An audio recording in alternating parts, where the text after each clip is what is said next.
Hi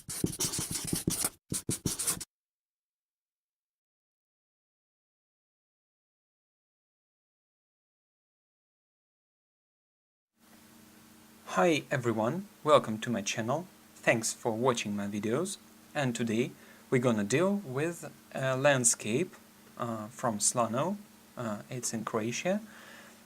And special thanks to photographer Julia Gubina for the original picture, for the original photo that I took as a kind of example. So, you see that the canvas has some crazy priming, absolutely crazy priming, and you see I don't like painting on white canvas because it's sometimes misleading, and later I'll tell you why.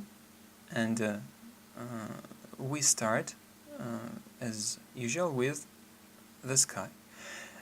So I apply different colors here and different hues of blue. The sky should not be monotonous, and if we take a photo we usually see it as equally blue, as normalized color, so to say, but if we do some painting, then we have to remember, we have to keep it in mind while working, that the sky should have different shades of color, different hue, and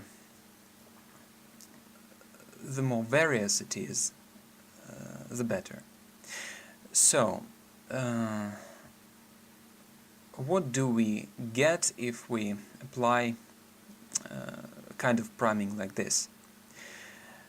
The major problem for any artist is to find the right correlation between the shades of color and the correlation between light and shadow. And so if we get a white canvas, a blank canvas, then it's more likely, you're more likely to make mistakes. And it's not fair only about the commencing artists, but about the experienced ones. And when we have priming, it's easier to avoid mistakes in the steps of hue, in the steps of the shades of color. So we normalize the colors, as I put it, easier. So you can see it more easily, what is dark and what is light in your picture, and then you start doing it step by step. So I do not fully paint the details of the sky. I mean, the clouds, there will be different kinds of clouds, both light and heavy clouds. The major point here in the picture is the sea, and the water here is not very difficult to paint, but still. The mountains here are not very high, and they're not actually mountains, they're big hills, let's put it like this. And we should find the correlation between light and shadow here. And you should remember that the outlines of high mountains are misty, are vague, and they're covered in fog. They're covered with a kind of mist hanging in the air, and that's why we don't see them very clearly, the outlines, the shapes of the relief. But here they're not very high, and that's why the air does not prevent us from having a clear view of of the landscape, and that's why you shouldn't put too much fog in this kind of painting. So it's as you see, it's time-lapse painting. The video stream is accelerated by several times in different parts, and so now I'm doing the following, that I try to create the outlines of the relief of the mountains, and here it's nearly ready. So there is a big hill on the right, you see, and these mountains are not snowy. They don't have snowy peaks or something like that. That's why we should keep it in mind that this relief contains quite a lot of green, and I apply olive green here, and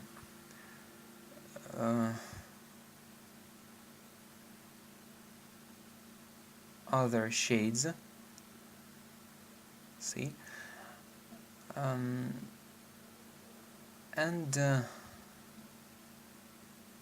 we should add some white points necessarily, because some parts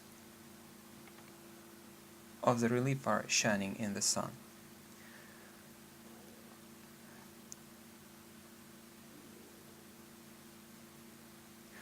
So the bottom of the mountain is darker because it has some vegetation, and we should remember that the light comes from above. It's daylight, and that's why the relief should have some blue reflections on it. The right hill is covered with vegetation too, maybe a kind of forest, of mixed forest.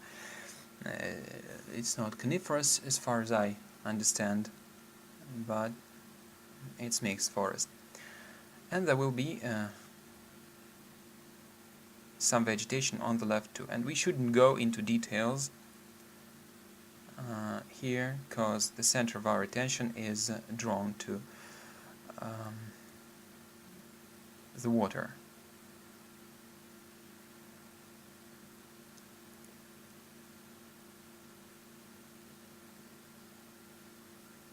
So, and we're coming to the next step. You see the vegetation on the left has already appeared, and we should put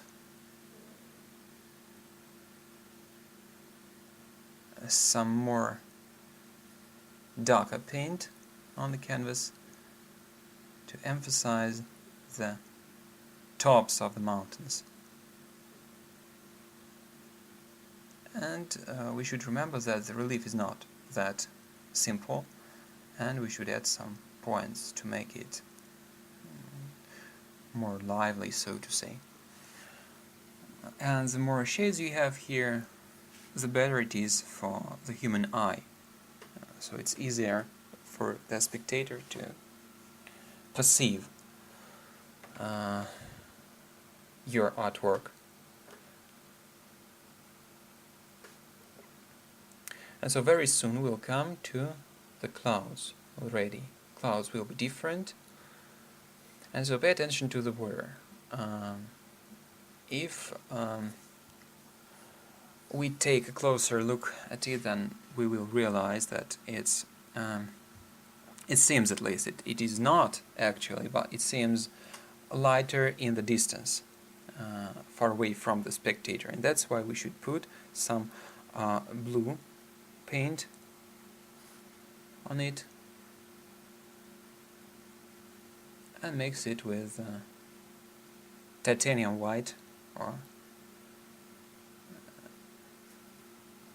maybe with some think white.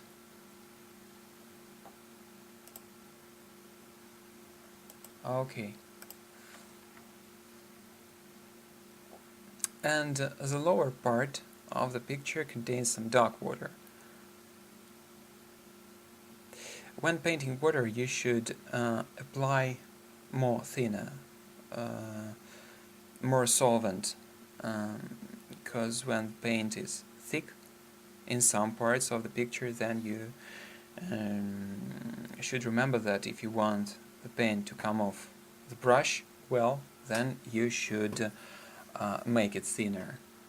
You should add more solvent to your paint, and then it will be easier to cope with different reflections and so on. So we should remember that some objects in the distance, there, buildings, houses, actually, they will have reflections, and so if you are attentive, then you will see the reflections in the water, and they are absolutely vertical because the water is still.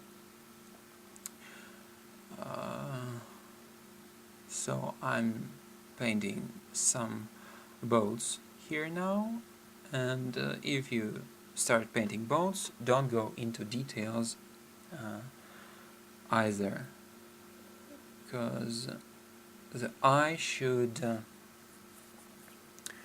just catch the idea, and the brain will add some details to what your eye has just caught. That is the principle of painting, because if the painting is absolutely realistic, then it's actually photography, and there is no difference between the photo and the picture. But art should contain some points that are not typical of photography and that cannot be created with the help of the camera. So there is a small pier, as you see. It has also some reflections in the water, and I make the lower part of the picture a bit lighter, because the amount of dark paint is excessive, and I'm adding some reflections to it, you know. And when painting shores of the lake or banks of the river, you should remember that the lower edge of the bank is always has always or bears some contrast to the water, and maybe either very light or very dark, deep dark, because it depends on what it consists of. Actually, maybe sand or some dark soil, very dark paint should be laid there. So, and we are actually coming to the end. I did not show all the parts of the process in this video, because I don't want you to get tired and to get bored while watching it. And if you wish, you can try your hand doing the same thing, and hopefully you will be a success. So when painting clouds, I use an ordinary brush, bristles. The size of it is 1 inch or 1.5 inches. It does not have great meaning, because it depends on the size of the canvas. So the bigger the canvas is, the bigger size of the brush you can use. So try to remember that the clouds have different intensity. So when you paint them, you should add different shades of pink and so on. So subscribe to my channel. See you again. Bye.